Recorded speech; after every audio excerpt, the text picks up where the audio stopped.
Hi, everybody. My name is Nathan Aswell. This is Small Steps, Big Life. And it is my great pleasure today to welcome a friend of mine from Eugene. Are you in Eugene, actually? Yes, You yes, are I am. in Eugene, Oregon. Julie Gray. And she's a philanthropist, and she's somebody that I met at one of the New Thought Centers that I perform at in Eugene in October of 2011. And we haven't seen each other very much since then, but we run into each other every once in a while. And when I was last in Eugene, a short time ago, I was speaking to Julie, and I thought, she'd be a great guest on the show. So here she is today to talk about what she's really excited about, which is philanthropy. And I'm excited to have an hour to just put the love beam on you, Julie, and talk about what really lights you on fire. So where would you like to start? Well, the first thing that I usually like to ask people is, there's kind of a what I call a pivotal moment or something important that happened that kind of got you onto this path. And you said philanthropy is your passion. So can you tell us what that moment was, or that period in your life, or however you would want to explain it, verbalize it?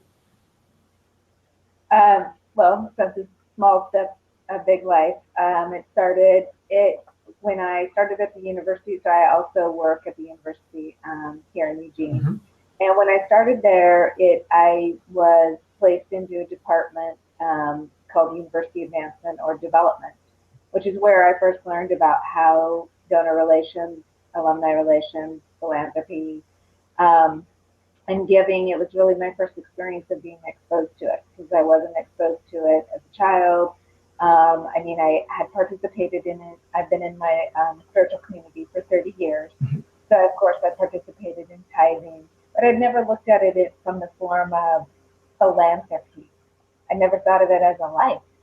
I just thought that it was tithing was a part of what I did as my spiritual community, and wasn't raised in my by my parents really to give to nonprofits and participate in nonprofits, and so I wasn't familiar with that world, and so when I started at the university and in that area, I started learning about planned giving, and I started learning about and I found it to be an interesting model because it allows our university. We have a large donor base, and it allows our university to do not only educate but to build buildings to allow more students in.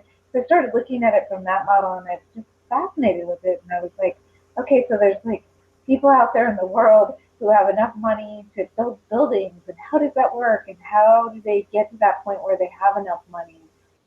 And once they have that money, how do they know what the cause is that they're looking for? And so as I went about my work, I just started asking. I had worked in the communications area at that time for university advancement, and I started asking the donors when I was talking to them and attending events with them, and trying to get a sense for what that meant to them. And what I learned is that the more they give, the richer they get, not monetarily, but internally. Mm-hmm. And so being a student and a member of the Center for Spiritual Living, of course, I was like, wow, wait a second, this is all one theory, basically. And so that's kind of what started me on it, is just looking at it from that perspective, and then looking at it from the, the spiritual perspective. And at that time, I didn't align those two things. So what I knew is that I knew that I wanted to understand that, and what was it going to take for me to have in the way that I operate in life is in order to do something. I'm an experiential person, so I have to be it. And so I knew that in order to get to a place where I could make this true for others, I had to make it true for myself Mm-hmm. first. So that's where I started. And so how did you go about making it true for yourself? It's been a series of small Yeah. steps, and and so one of the things that I realized that was keeping me from living to my highest good was a lack of an Mm-hmm. education. So I decided at 40 years of age that I needed to go to school. And so I started my degree, my bachelor's degree, and 8 years later, I graduated with a degree in management and organizational leadership. Through that process, I continued to work at the university and continued to learn more about donor relations, planned giving. And about 3 years before I graduated, I left working in that particular area and moved over to another part of the university. And I quickly realized that now I had a hole in my life, that I didn't have the part that, I was enjoying my new job and it was giving me more income. However, it took me away from what it was that I knew that I wanted to do and knew that was of interest to me. So I started talking to people and getting a sense for what does it look like for me to, what would I do next? What are some next steps? If I'm not doing it in my 8 to 5, Monday through Friday regime, what is it where do I need to be looking? And someone said, oh, you should look into nonprofits. And I was like work at a nonprofit? And they were like, no, look into just sitting on a board of a nonprofit. So I was like, oh, and at the same time, so, life has many parallels. So at the same time that particular part is happening for me, I'm also going through some personal changes in my life. And those personal changes are also aligning me to move towards a stronger monetary base. And so I could see that was my personal life is also starting to shift where I had a stronger financial foundation. And so I was like, well, wait a second. If it's true for the largest donors at the university, it could be true for me. And so then I started working on my own spiritual practice around that, and around prosperity and abundance. So at the same time as I'm trying to figure out how to grow my life outside in my professional world, I'm also building my personal world. And I'm starting to say, okay, in order for me to be successful with this, I need to have this for me too. This needs to be true for me first.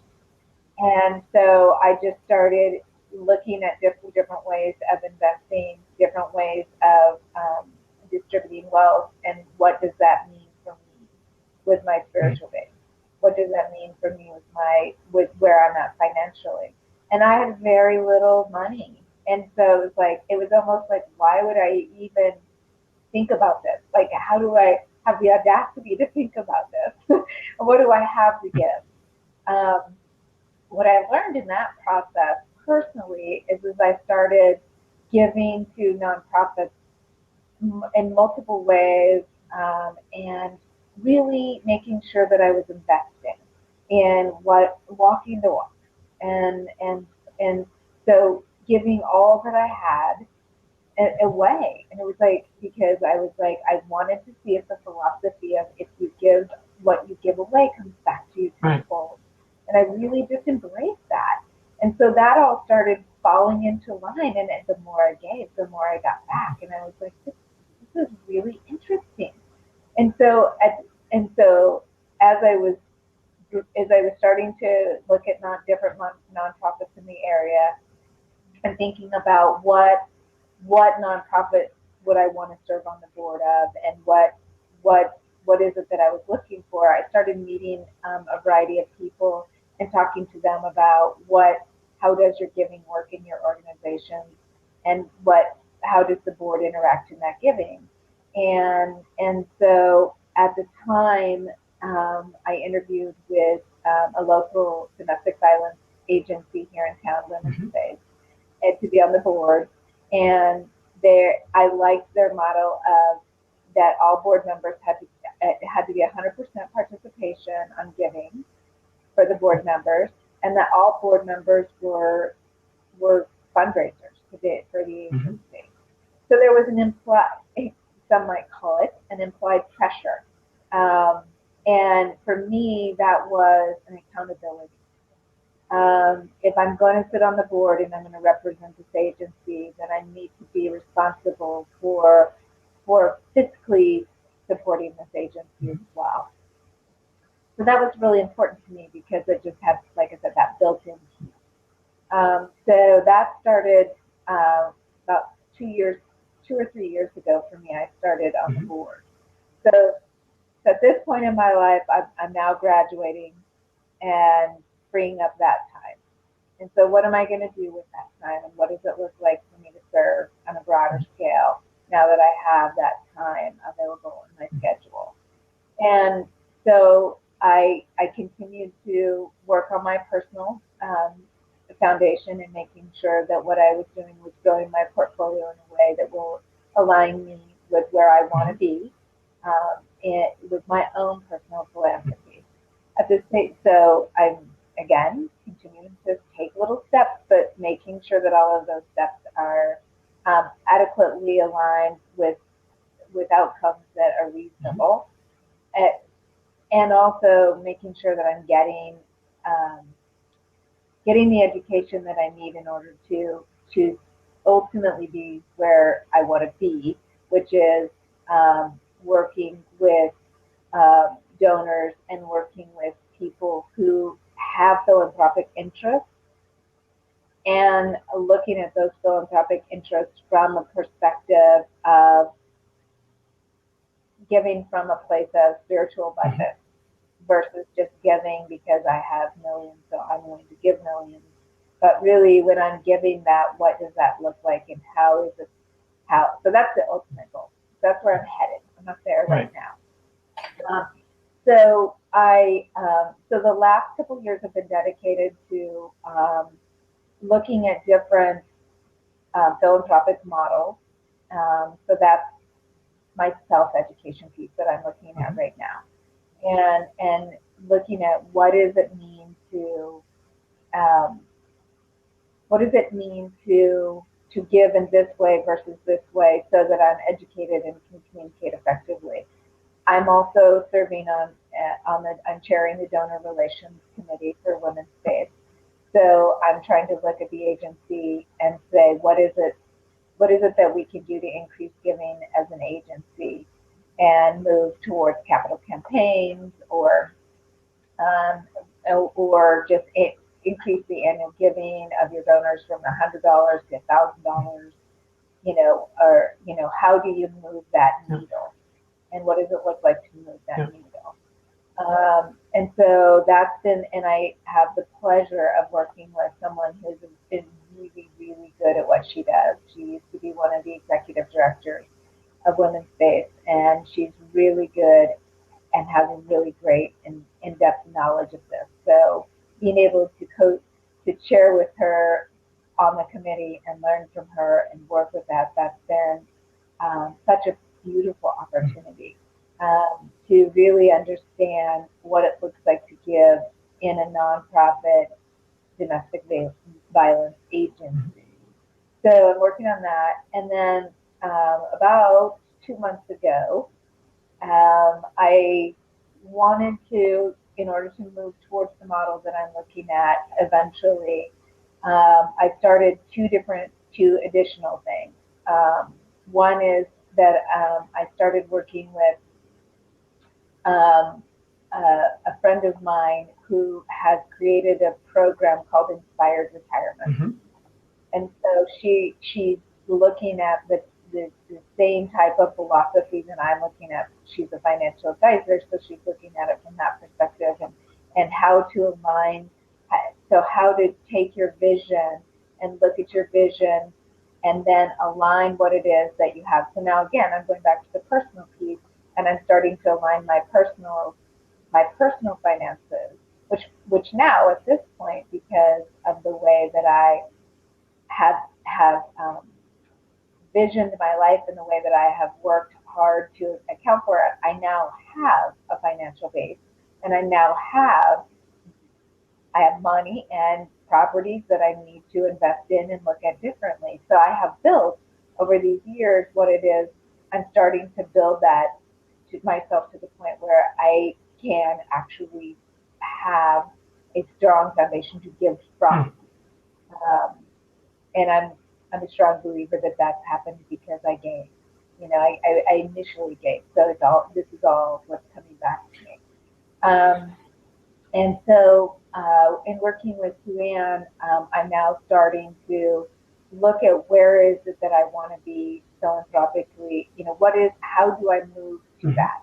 How do I go to that place? Not with just my personal finances, but how could her program align that spiritual piece with my finances? Right.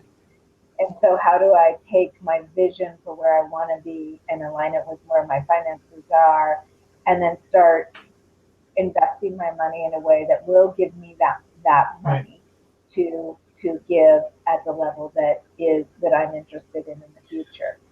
So that's my personal life. And so professionally, I am now just recently realized that while it's been a wonderful experience to work for Women's Space and I really like it, I want to look at it. I want to start bringing in the spiritual component of it.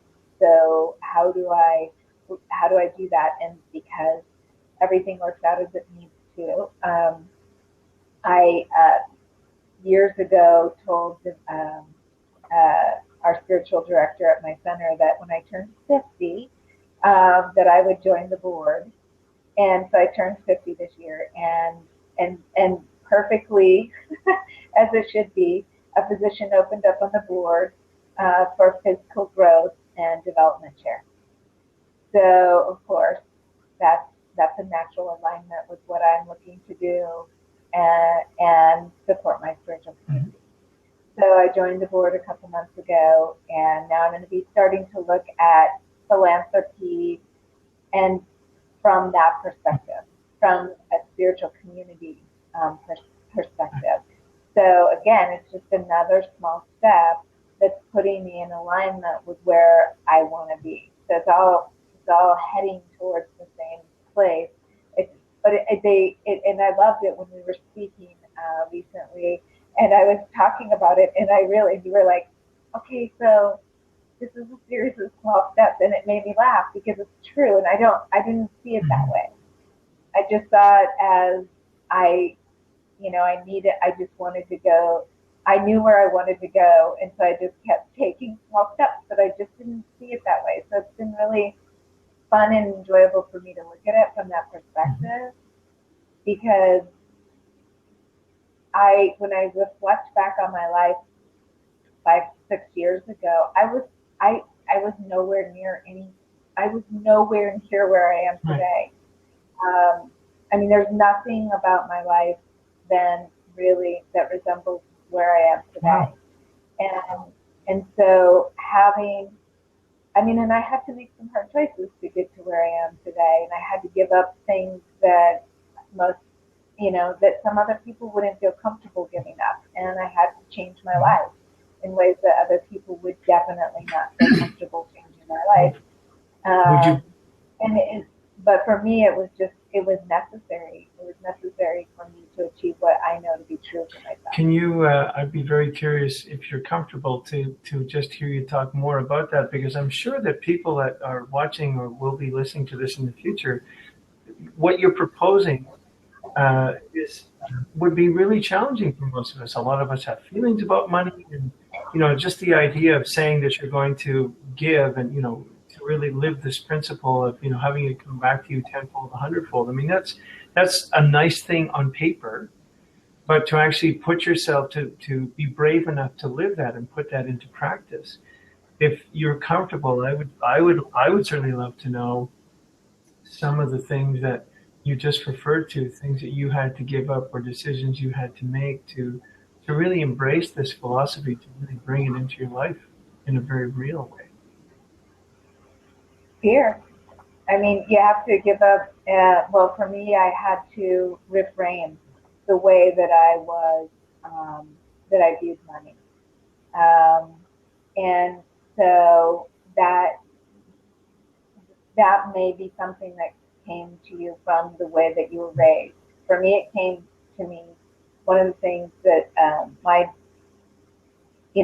childhood was, it was, there was the tight-fisted parent type of a situation. And so I saw money as something to control and fear almost. And then I've had this beautiful opportunity to see that exact same parental unit live a completely different life and see money completely differently at this point in their life. And so I took the opportunity to sit down and say, why? How did you go from that when I was a child to where you are now? And really understand that philosophy behind what is it that's happening. And so a part of it was addressing where it came from inside of me. So not just because the spiritual philosophies that I belong to tends to live out in the mind a lot. And so, what you can believe, you can receive. Right. However, there's still, you have to do something, you have to do the internal work as well. You have to really make sure that your house is in order inside. Or else you can think all that you want to think, but ultimately, if the internal messages aren't as clear as possible and as strong as possible, then you're at a crossroads of things that can be achieved or manifested. So part of it has been really addressing from me from that, looking at where it came from in my childhood. And I've done work around it as far as like the emotional freedom technique to release any fears or behaviors or beliefs that I have about money. And they're fantastic EFT work on prosperity. And so making sure that I'm really doing the due diligence of clearing the way. So that type of work. And then I take risks. I mean, it really is a matter of, and I don't realize these things because I'm me and I just am living my life on a daily basis, and so I don't really see. I don't see it as much until I meet people and I talk to them, and I'm just talking about, like this, like my properties, or I'm talking about, this, that, and they're looking at me and they're like, your life is huge. Like you have so much going on, and you have, yes, and for me it's not. It's just a series of small things put together, and it doesn't feel big to me, and it doesn't feel overwhelming to me, and it's natural for me because it came into my life in a balanced and strategic way. I didn't inherit millions of dollars one day and have to figure out how to manage that. I've grown into this, and I've made this for myself. And so, and all in every moment in every one of those steps, I've taken the time and the energy to invest in researching what's going on and what I can be doing now and where I could be going, and looking at how do I best align myself with the different things. And it also,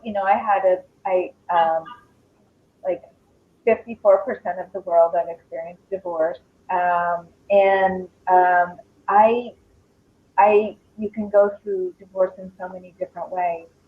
And one of the things that I did with my ex was just sit down and say, let's make sure that we do this in a way that sets us both up for success in our future, and make sure that because you could really get mired down in the details of your assets and liabilities in that moment and get into some really hard times and get really scared.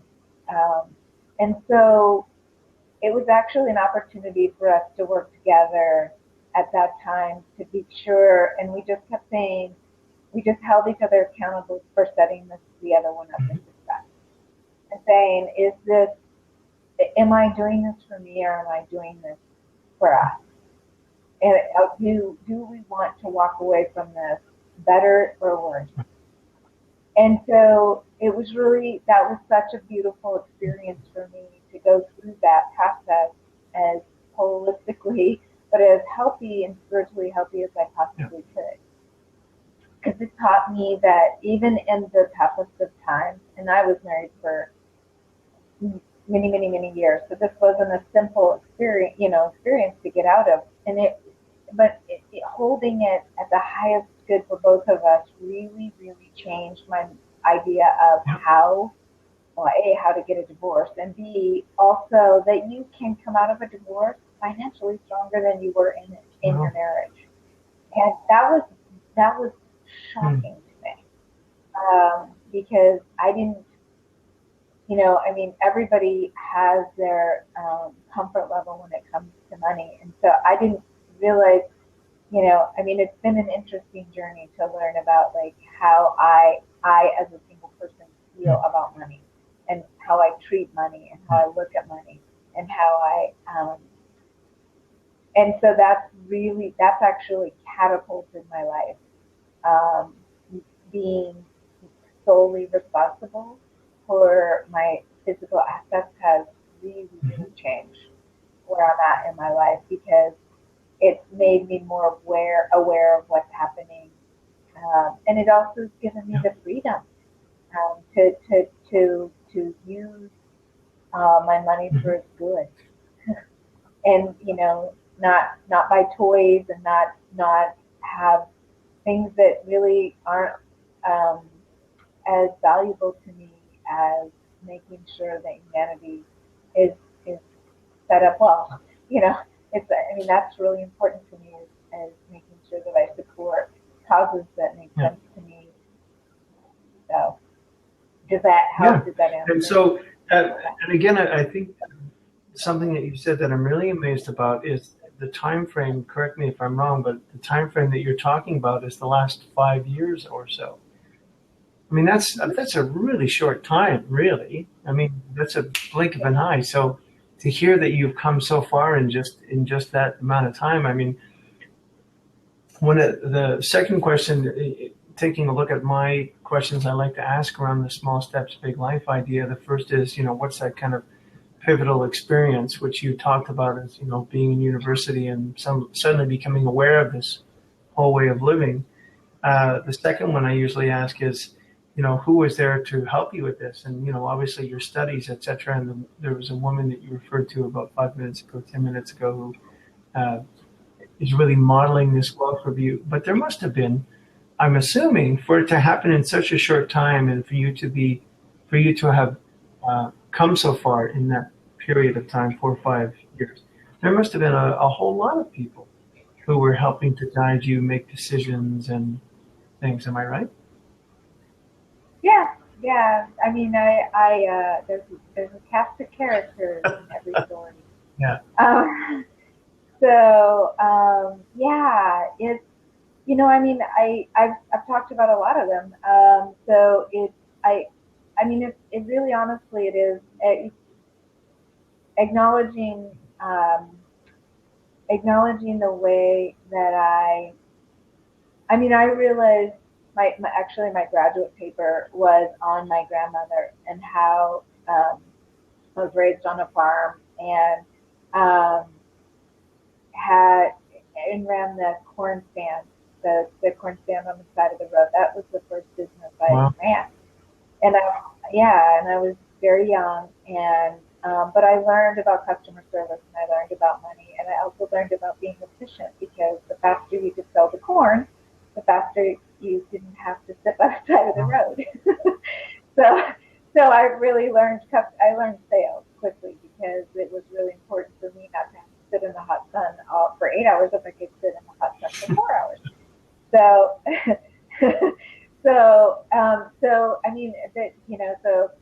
really the cast of characters starts in my childhood.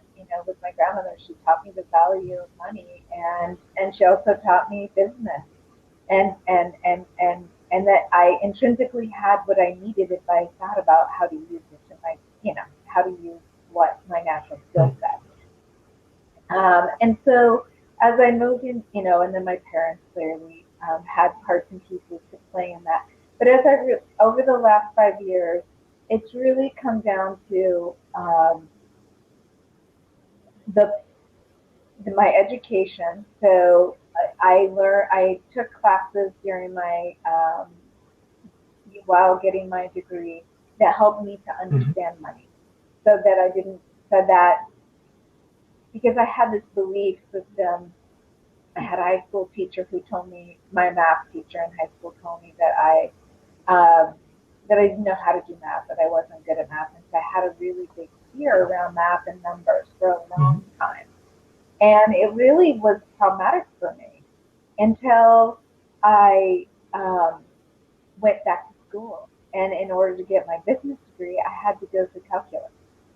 And I was like, well, I got to get this done. I mean, it's just a part of what it is. And so I actually got A's all the way through math. And I not only learned how, I not only learned that I was good at math and that I was smart, but that how to use the numbers, So I guess I could thank my teachers in my college years with regards to that, because that gave me confidence around numbers. And I think a lot of things, for what I'm recognizing as I'm beginning to work with people and starting to think about building my model and what it is that I'm going to be doing in order to achieve my dreams, what I'm realizing is that a lot of people don't understand numbers and don't feel comfortable with numbers. And so it's like how to break it down into a process, into a layman's way. You know, what does it look like in order for people to understand? So, and I have a really, I do a lot of training and mentoring in my professional life. And so, and I've always been told that I have a really succinct way of communicating with people and making things clear, that I have a knack for that. So I just know that to be true already, that I'll be able to take, once I have the pieces and I have the model built out, that I will be able to communicate it in a way that breaks down that fear component. So, and Janet, that I work with at Women's Space, is the lady that I was speaking of that has such great giving background. Sue Ann is my friend who owns Inspired Retirement. So she's definitely assisting me in moving to the next process. My work that I've done around EFT is with a local practitioner here, Ava Stoker. So she's helping me to get in there and dig around in there and let go of what it is that's holding me back. So those are some of the major players in it. And so it doesn't come from traditional sources. And it doesn't, and then as far as my, I own, I'm a landlord, so I have multiple properties. And so as far as just like how to buy a house and when to buy a house and how to make the best deals, it's been a learning process. So, it's just understanding markets and all of that is just self-taught.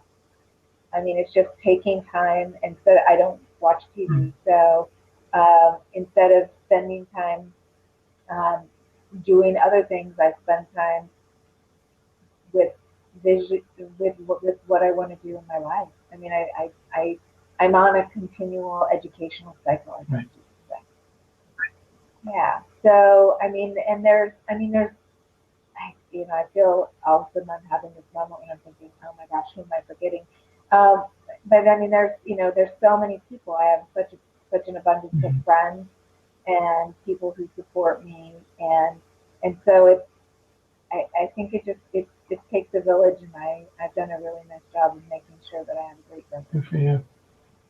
And so so the third thing that I like to bring up in my Small Steps Big Life talk is the importance of persistence, and that's what I'm hearing you talk about. Is that with this literal army around you of support that are just helping you on all kinds of levels, personally, emotionally with EFT, and instructionally from school and stuff like that.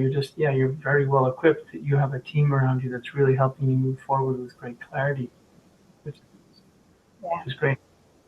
Yeah, and when I get to a point when I find myself saying, I don't know how to get to the next step, because that happens, I mean, I'm like, within the last 6 months, I knew that there was, I kind of reached a point of like, okay, I've learned what I need to know about this particular part of this, and I'm not even, I know I need to learn this, but how am I going to learn that? Like, what is that going to look like? And what do I want to know about that? And how do I want that to show up for me? And within days, a person walked through my life that had exactly what it is that I needed to know and how to do it, and was there and available and ready to help me. And I was just like, this is the funniest thing. I just thought 2 days ago that I needed to meet somebody who had this skill set, and he was willing to give that freely, and he was wanting to be a part of that, wanting to be a part of what it is that I have. I mean, and they just showed up, and I was like, and that's how a lot of it has happened. It's just knowing that I needed, knowing it's like, this is what I'm missing. This is the spoke in the wheel that I'm missing. And knowing that that's going to come to me, the right person or the right meeting or the right website or the right whatever, it's going to come to me. And then and being open. And do you think that these people have materialized because of the clarity of your vision? Of course. Yeah. Great. Yeah. As what I have learned over the last 5 years is that the only thing that stands between me and anything that I want to achieve is me. because when I open myself up to learning and seeing and believing, more comes in.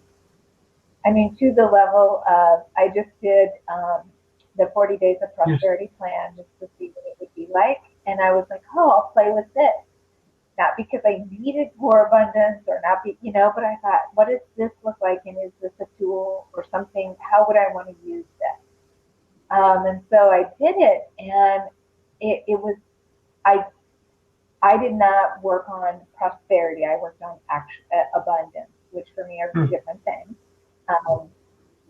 And I received abundance in ways that were so impactful that it shifted my life. And it's what I consider, and for me, this is a big statement to say because I am very much an adventurer, risk taker, but it shifted my life in a way that made me feel uncomfortable. And so it was like, okay, wow, I'm not ready for all of that abundance right now. Let's back this up just a bit, And so it gave me the option to not only see what abundance is, but also to recognize that you can have all of the abundance, and you can have anything that it is. I believe that I can have anything that I really want in my life, and also the opportunity and option to say, all in good time. It doesn't need to come right now. Because sometimes you can create things in your life that push you through, like Alice in Wonderland, through the rabbit hole.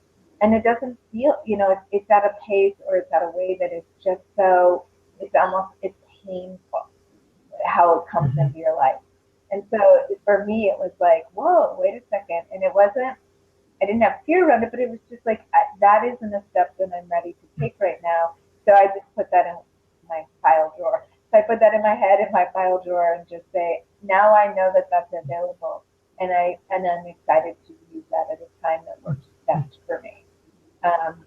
And so it really teaches you about boundaries and balance and expectations too. To live a life at a vibrational frequency that really you can truly change things. I have learned that I can change things far, far, far faster than I ever imagined that I could. And so now it's a matter of just making sure that I'm doing that in a balanced way and respectful way for myself and others. Beautiful. Can you say, I'm curious to hear more about what abundance and prosperity are for you, that you saying that they're not the same. Can you just say a little more about that? In my mind, prosperity is, thank you for asking.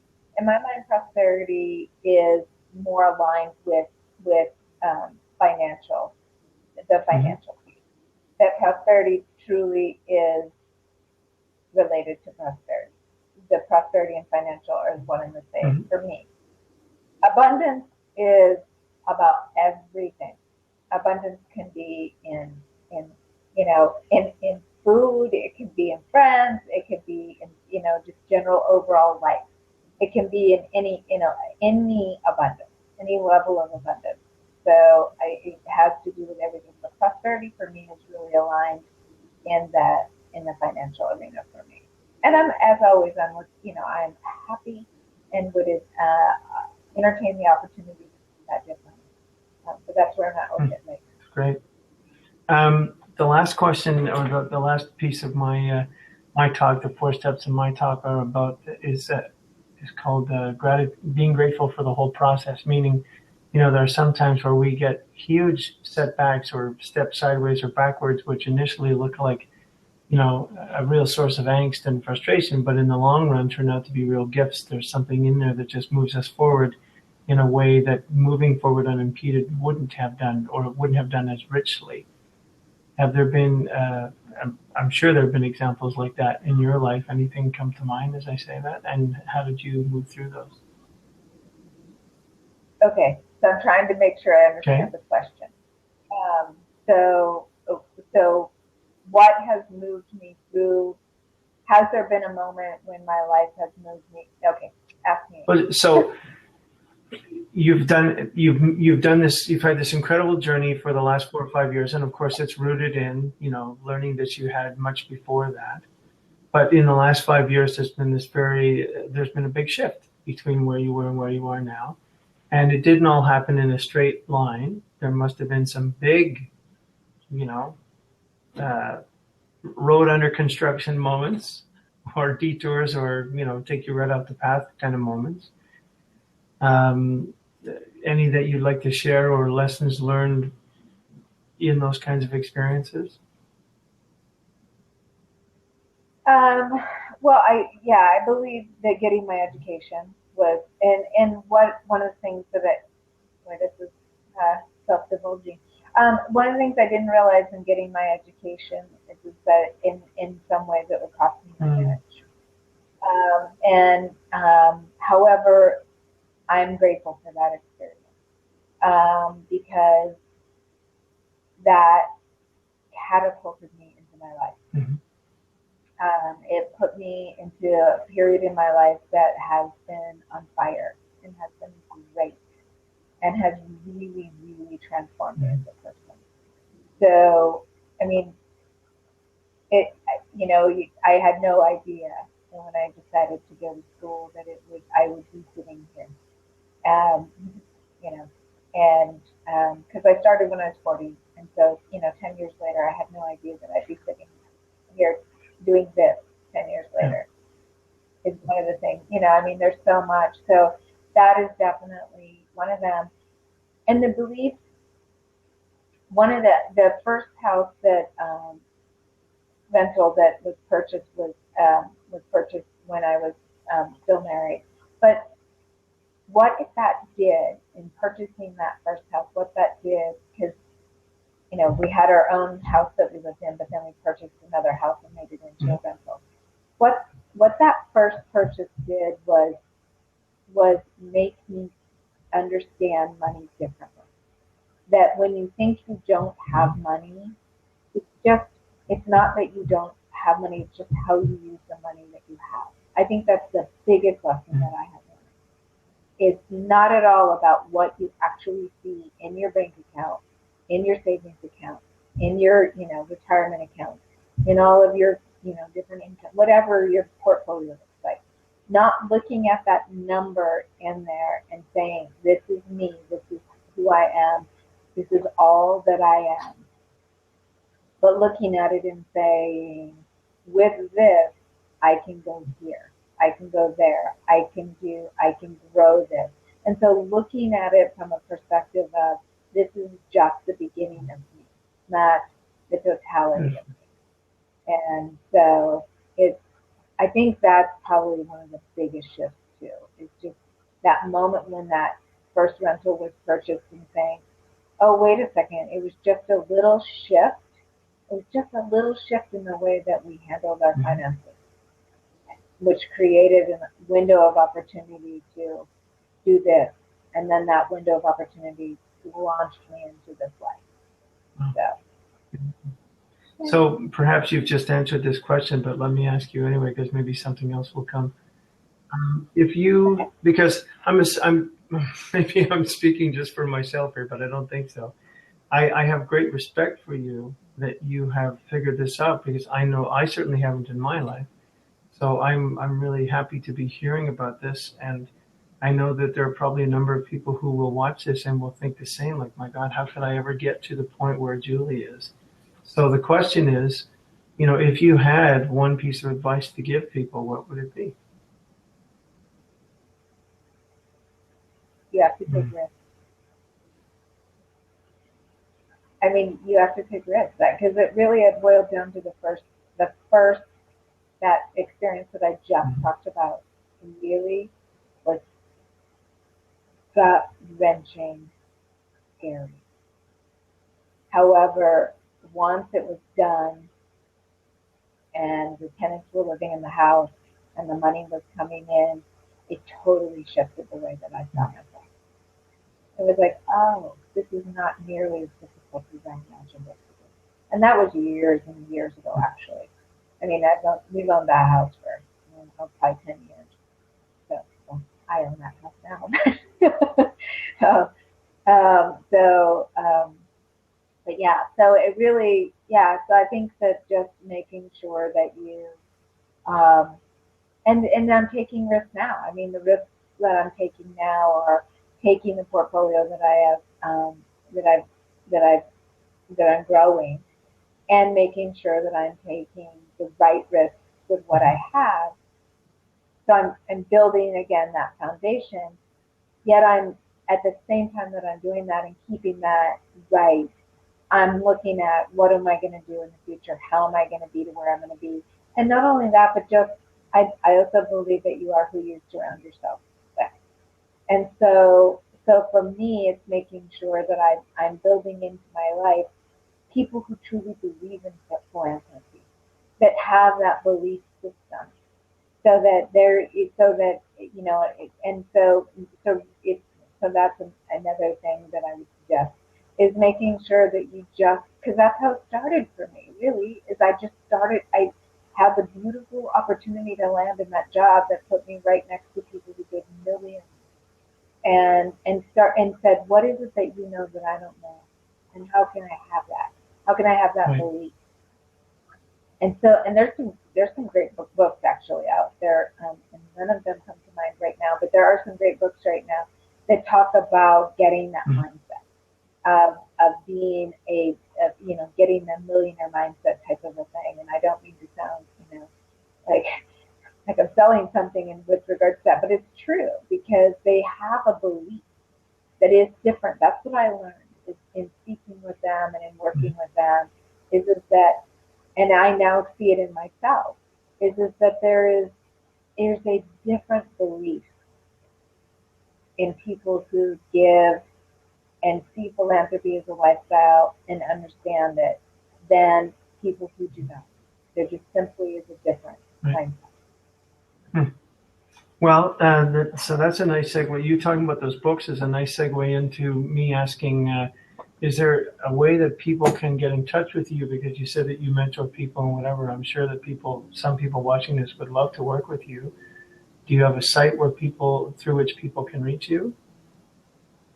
No, I don't. I mean, I do, my mentoring and my facilitation is all in person. So I haven't, I mean, that's where I'm moving to, is out to do things independently and to build a business. But that's in my future. Okay. So let me ask you this then. Would you be comfortable with me when I put the link for this on YouTube and on my site, would you be comfortable putting your email address for people who would want to get in touch with you to ask you questions or, Sure, absolutely. I think we all have something. Great. And the other thing is, what I'm hoping is that this will take less than an hour, but if there are specific books that you want to recommend to people, if you could just email me a title or two, whatever, and I'll put that information too underneath the link so that people will have that. Okay. Yeah. Yeah, I think, sure, absolutely. Yeah. Great. Well, gee, this has been a real eye-opener for me, and you're the first person in my personal life that I know of as a philanthropist. It's wonderful to hear about this, and I congratulate you for really living the principle. Really living prosperity in a very real way, and taking those risks, and showing us quite clearly and quite joyfully that it's possible. So, Thank you. amen. Let's have more of us say yes to that in 2016. Yeah, I know, right? I'm excited for 2016. Yeah. It'll be great.